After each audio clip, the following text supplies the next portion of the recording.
All right, what's up, guys? When I said this was going to be a mini-series, I meant it. This is not going to be long. And this was shot a while ago, so I don't have all the footage like I used to.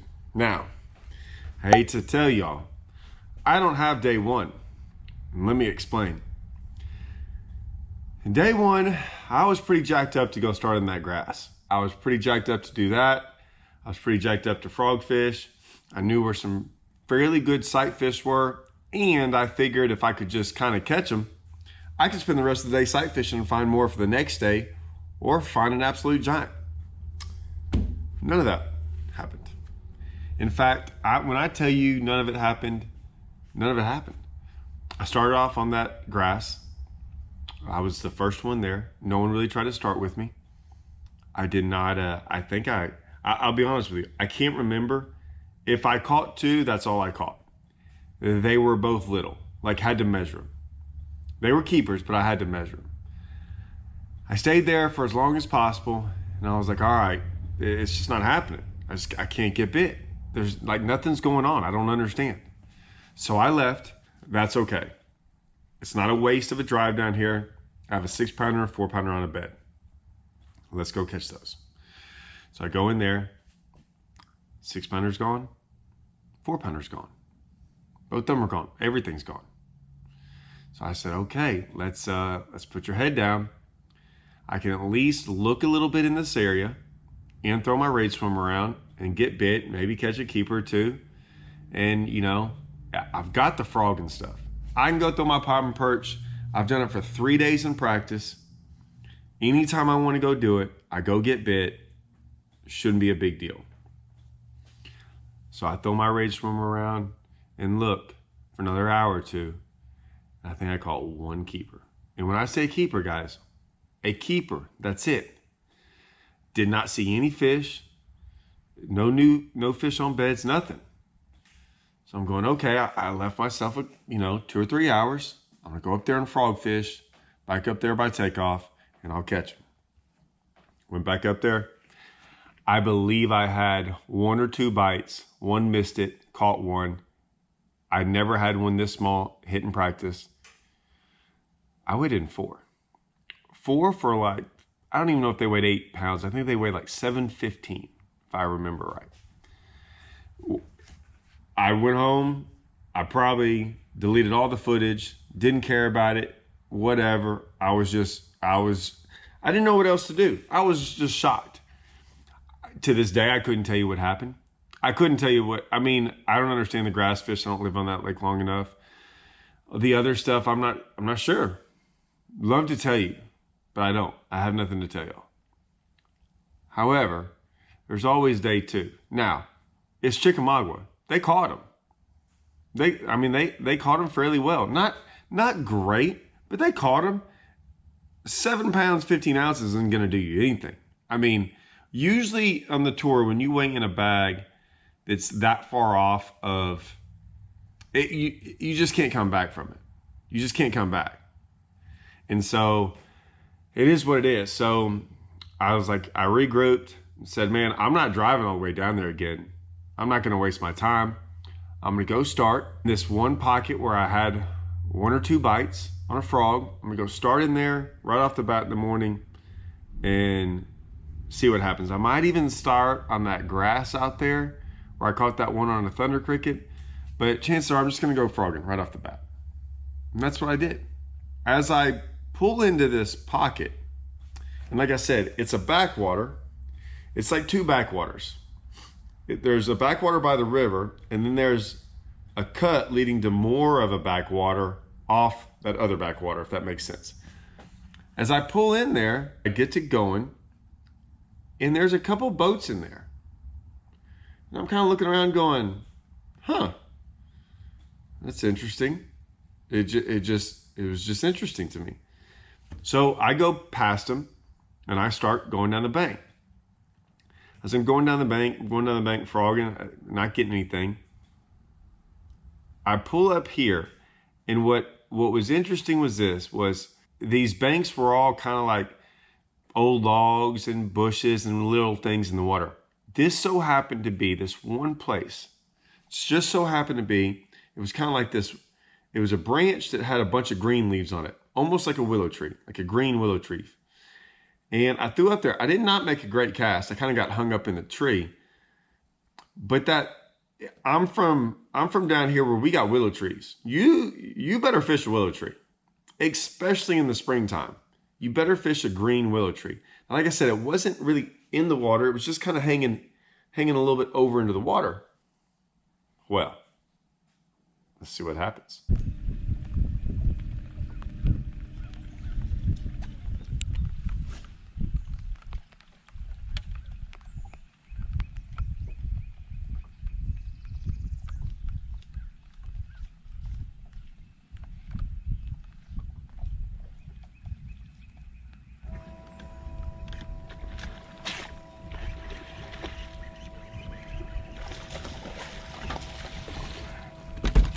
That's why I was so patient with that. I got it. I figured it out. You're on that green stuff. That's why I was so patient with trying to get it out of there real easy, because I knew. So I called it to my boat official. I was like, man, like there should be one there. And it was a big one. It was 1 over 4. And I was going, okay, now we're talking. Now we got something going. And it looked bigger than what it was. It might have been just a 4-pounder, but it was a big post spawn. Man, I was like, yeah, that's what should happen. I was like, all right, I got a little momentum now. I mean, let's keep going. But I'm still not getting as many bites as I thought I should. I'm just saying that right off the bat, but I'm gonna keep going. Usually when day 2s like this happen, I don't really, a lot of times on day 1, I'm always thinking about the next place or somewhere else I can go. Usually when I do really bad, I don't think that way. Like on day 1. Like day 1 went so bad that on day 2, I'm just fishing what's in front of me. So a lot of times I could look up in front of me and going, man, I really hadn't got bit doing this, like this far back in here, or it starts to like get shallower and shallower. You know, I'm getting further and further back in the creek where I hadn't got bit. I tend to not do that. I tend to stay away from that. However, it went so bad on day 1, I don't care. And so I'm just kind of going. And I'm like, I don't have anywhere else to go. Like there's not ooh, I can't wait to get to that next spot. I hit all those spots yesterday. So I'm just fishing. And it doesn't matter what's in front of me. It doesn't matter that I go down a bank that probably not that great. But if I do get a bite, it's better than what I did yesterday. So I keep going.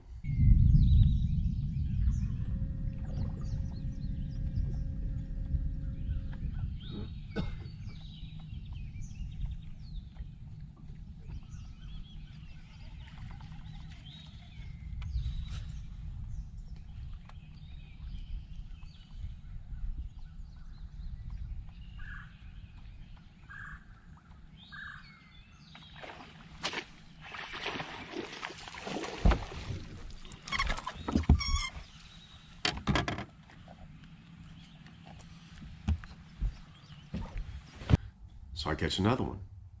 I'm like, okay, hey, this is way better than yesterday. I'm gonna keep frogging along, keep throwing my white popping perch. I'm gonna keep going and going and going. As I come back out and I catch another one,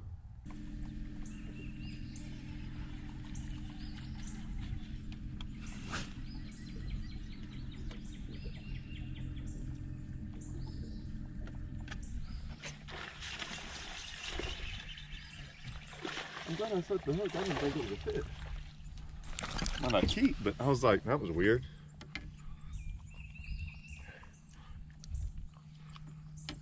I thought it was a gar.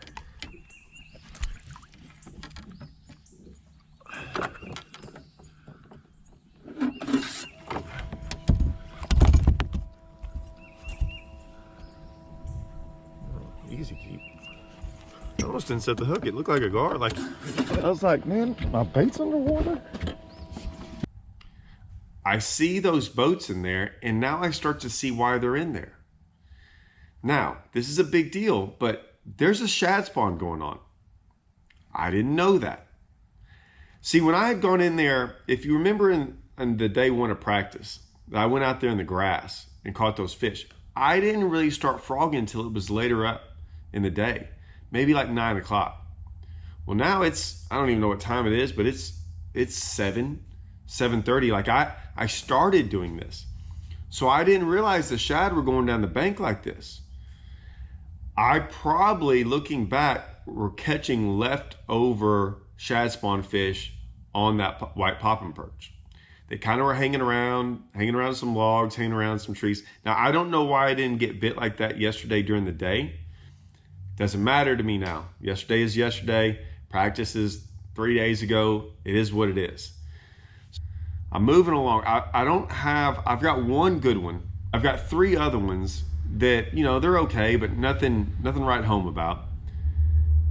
But now I've gone down a pretty big stretch without a bite, like a long stretch, like maybe an hour and a half. And I'm thinking to myself, I know what's going on. The stronger the shad spawn gets, the worse the fishing gets later on in the day. That's what was going on. So this has always been the case. If there's a small shad spawn in the morning, they'll bite all day long. That's what was going on in practice. I didn't know that at the time, but I know for a fact that's what's going on. And now, as the shad spawn grows stronger and stronger in the morning time, they feed harder and harder in the morning time, which makes them harder to catch during that afternoon. I now realize that. That's great that I know that. It would have been nice to have known that yesterday. The problem is, just because I know it doesn't make fishing any easier.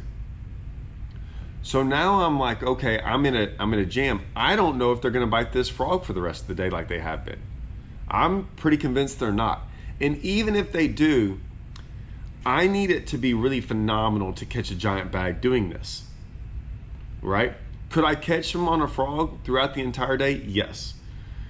Could I maybe never catch one over 3 pounds? Yes, because to catch a giant bag, they have to really be biting. So I know I have to change up my tactics. I have no idea what that is. I don't know what I'm supposed to do, but I'm gonna go down this bank. Now I have to tell you a funny story. As I'm going down the bank, I look up, and out there, you know, 50 yards away, 75 yards away, I'm not sure, is Luke Duncan. Now me and Luke Duncan are really good friends. Okay, we were good friends at this point in time, and I'm going down the bank and I see him. There's no one else around. It's just me and Luke. And I'm close enough to, I mean, we can talk. Now I'm going down the bank. I'm nowhere near, I'm probably 3 casts away from him, but we can still talk. It's dead calm out there, no big deal. And I see him catching fish, and he's catching them. And I'm like, you know, I don't even know what he's fishing out there. It was kind of really close to where I caught him when I was throwing a thunder cricket in the grass, but he's sitting in one spot. So I don't, like I said, I don't know much about Chickamauga. As we get closer and we're talking, I'm telling him how I'm doing and he tells me how he's doing, and he's got like 15 pounds and he's catching 3-pounders. And he said he's probably caught like 20 or 30. And I'm going, okay, I don't even know where to begin. What? I was like, I've got 4, and I'm yelling at, like, I'm like frustrated. And I'm like yelling at him, like, I don't even know what to do out here, da-da-da. Well, Luke, being Luke, and he knows me, he's like, just pick up a wacky rig and go down the bank, you'll catch them. And I look at him like, Luke, you gotta be kidding. Now he starts laughing because he knows darn well I'm not gonna do that. Now he was being honest, and he was giving me good advice. It was just advice I was not gonna use, and he kind of knew that, right? But it was 100% good advice. So I'm telling him I got 4 and it doesn't really matter, and because I gotta catch this giant bag and that's not gonna do it. And he's like, come on out here with me, man. I'm catching them, like, get you number 5, get you a couple, and then move on. And I'm like, I can't do that. That's not how I roll. Can't do it, won't do it. Will not do it. And he convinced me. He told me like multiple times, come on out here, just get you one. So reluctantly, I told him what it out there, set up right where he told me to, and he said, cast right there. And I was like, okay. Now I think there's a spring there or something. He told me about later. I didn't know anything about springs or anything like that. So I made maybe 3 casts. Now, He's casting, and then my bait's casting like next to his. I've never done that in a tournament. You want to talk about, it would be like me in middle school talking to the prettiest girl in high school. That's how awkward I felt. It was so awkward sitting there next to, even though he was a great friend, I said, I can't do it. I got to go. And I left. And he starts laughing because he knows me. I'm like, I can't do this, Luke. I cannot sit here and like intrude on you or do whatever. That's not how I fish. That's not what I do. And he's like, and he just starts laughing because he knows me. He's like, yeah, I know. I get it. He's like, but you're more than welcome to stay. I'm like, I appreciate it. I don't mind freaking doing horrible in an event. I'll do horrible in an event on my terms, okay? So I left, and I went, and I literally trolled right back to the bank, right where I came from, and started down that bank. But it did make me think. And I started looking around, I'm going, okay, I'm gonna pick up my Texas rig, which I never just go flipping down the bank. I'm just gonna like flip real slow, because he said wacky rig, but I'm not gonna wacky rig. That's not my style. I'm gonna Texas rig, my rage bug, and just go real slow. I don't make 3 flips. And I want you to really look at the bank here. This is important. I'm gonna slow this down real good, and I'm gonna freeze frame this for y'all. I want y'all really to study this bank. Now remember, in practice, I told you I didn't like the reeds. Like, I never got bit on the reeds. Now, I didn't flip them, but I might have flipped a couple of them, but I threw a swim jig, threw a frog, did all that stuff. Never got bit in the reeds. There's some reeds there, but if you notice, the reeds I was talking about were reeds that were solid. Like, it was just solid reeds. There might be reeds for hundreds of yards. These were little spotty reeds. Now, in between those reeds were some logs and lay down in natural bank too, without reeds. I never really looked at that in practice. I never really like dialed in on, remember, I was going down those banks with the frog and getting bit. So I just knew they weren't solid reeds, so I didn't really pay much attention to it, I'll be honest with you. And most of the time when I got bit on a frog, there were no reeds in sight. But just for right there were some reeds, little spotty reeds, okay? And I throw by this kind of log, and I get bit, and I miss it. And I threw back in there, and it bit again, and I caught it.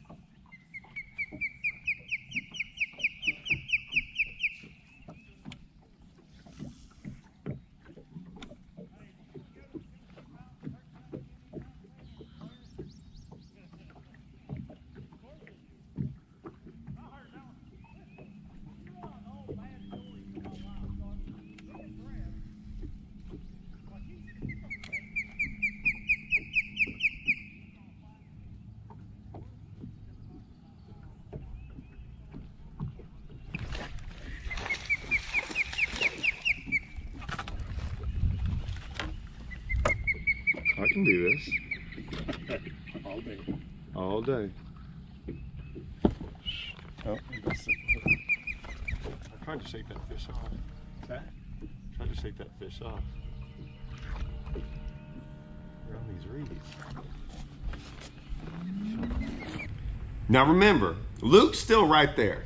I mean, he's like, I haven't hardly gone anywhere, and I'm showing him this fish, and it's like a 2.5, 2 3/4 pounder.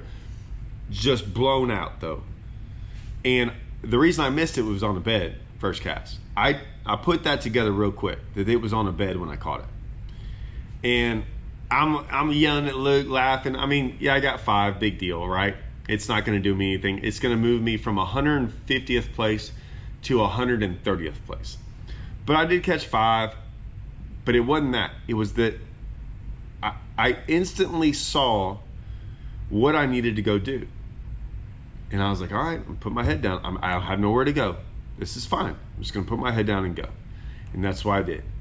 I threw that rage bug, and I just hit little clumps of reeds, little bitty, anything in the water, a stump here, whatever, in between where reeds are, on the edges of reeds. Like I said, it was easier for me to dissect that kind of bank than just all reeds where it's just whatever. I mean, it's all looks the same to me. And the problem with why I don't like to fish that way is there's tons of reeds all over that entire lake. So it sounds like, why didn't you just go do that, Todd? Well, because the guys that are fishing those stretches, I kind of know them. They're from around that area. Like they've probably fished Chickamauga before, so they can look at a stretch and they're probably like, hey, the history has told me that they get down here, right? It all looks the same, but history, they probably have history on their side. Remember, I don't have any of that. So I was going, okay. So I go in and it makes this another pocket off that backwater.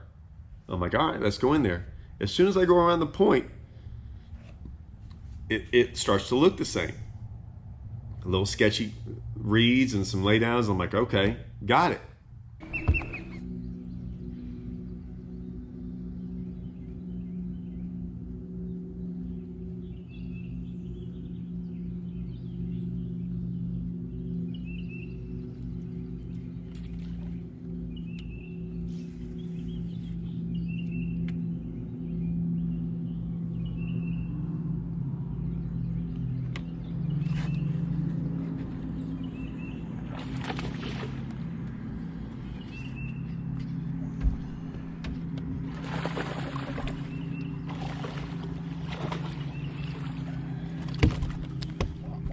Look at that. So that's how easy it is, apparently. It's a big old male. So I catch that one. That one's like a over 4, maybe like a 4.5. Now I've got 2 over 4, but that's irrelevant to me. I'm looking at it like I'm dialed in. I see it now. Like no big deal. I keep going. I go in that whole entire pocket. I get to one bush back there in the water. I threw my frog over there, and I'm talking about a massive one, big one, like 6-pounder, just blows up on it, misses it. I'm like, dang it. And I thought it was going to be on a bed where I could flip around there. I flipped on it and didn't mess around and could not get it to bite. I don't know if it might not have been on a bed. I go through that whole pocket, but don't get any more bites. I come out of that pocket. I can still see Luke down there, pretty far down there. There's an alleyway that goes into that pocket, right? So in those backwaters, sometimes there's like strips of land, sometimes multiple ones, right? So you got to think, if the river goes like this, okay, and it's going down, and you enter into one of these backwaters, and then the backwaters are parallel with the river. Okay, and then off those backwaters, there's pockets that come here and come there. And so there's alleyways, little roadways to get to those places. But there's still sometimes little rows of islands in that backwater that run parallel with the river. So I go down the bank a ways, as I come out of that pocket, and I look over there, and there's one of those little strips of like an island, a little island strip that goes a couple hundred yards. It was all reeds. I didn't think much about it. But I keep going down this side where I had gotten bit on a frog. I get all the way down there because I had one big bite on a frog in practice. Didn't get any bites. So I'm looking around, and it looked worse the further I got. And I just kind of look over there at those reeds, and I go, I don't know. I guess I'll just go on over there. Now, as I go across them reeds, I don't know what I'm expecting. I'm like I told y'all, at this point in time, when I start fishing this way, and this is what I suggest, is you got to block out all the practice. You have to. You have to at some point in time go, whatever happened in practice has changed and it's irrelevant. Fish what's in front of you. I know you haven't got bit on reeds. That's okay. Just go there. For whatever reason, just go look at them one more time. What's it going to hurt? And that's what I did. We might have to break this up because it's about to get good, guys. Stay tuned.